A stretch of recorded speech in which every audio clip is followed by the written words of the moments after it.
So I want to speak about the two worlds in which, or of which, we are aware, that are constantly intermingling, communicating and collaborating with each other. And this is the invisible realm and the so-called external realm. Now all they are varying degrees of density. The external being form, duality, the most dense, and slowly does the degree of density evaporate up into no form, into the invisible part that constitutes our being, known as spirit. And this spirit, like electricity, is what is moving through the external realm and ourselves, and is what is the intelligence to everything that we see.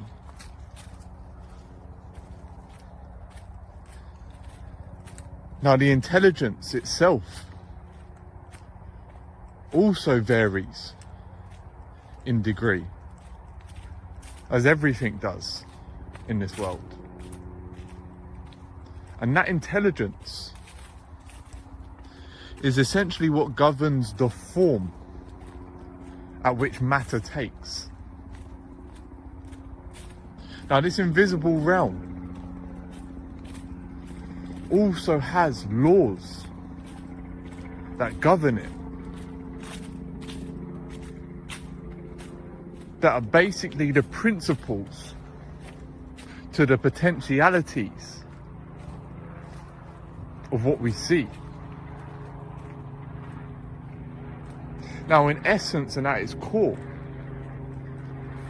the external realm is just a reflection of the invisible one. The invisible realm being the reality of the mind, the source of sound and movement. Now your job as awareness, as the witness, the presence, the pre-sense, is to be able to master the inner, whereby the outer becomes a reflection of it. Now the master of this all is God. Because God is the omnipresence, omnipotent, omniscient power and force behind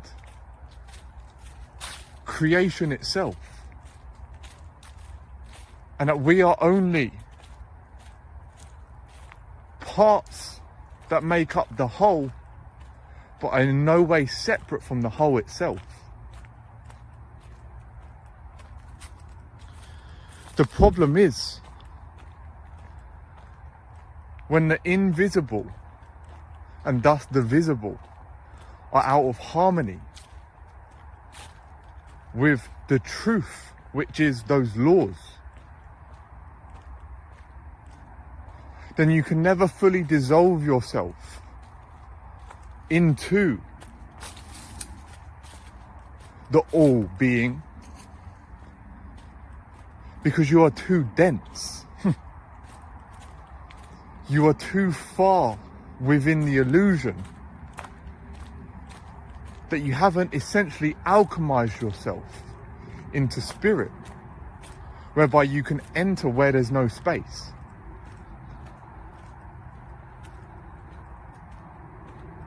Now you have different levels of density throughout your being. You have the body, you have the sensations from the body. Then you have the emotions. Then you have the thoughts, of all of which is observed by the witness, awareness, presence. So you must learn how your thoughts and your mind, your imagination interacts with your emotions, whereby you create harmony between the two, which will then be expressed in your body. Now that process is done through the attainment of knowledge and then alchemizing that into wisdom.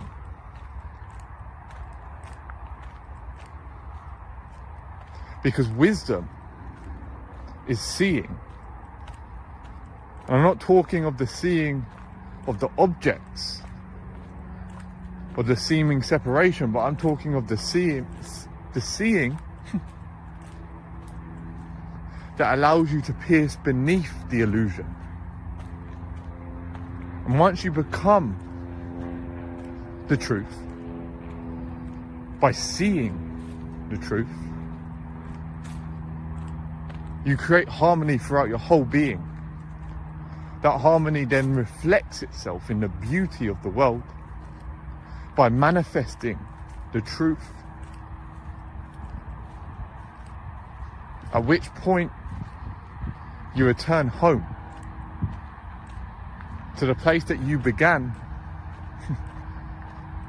where no time can rest.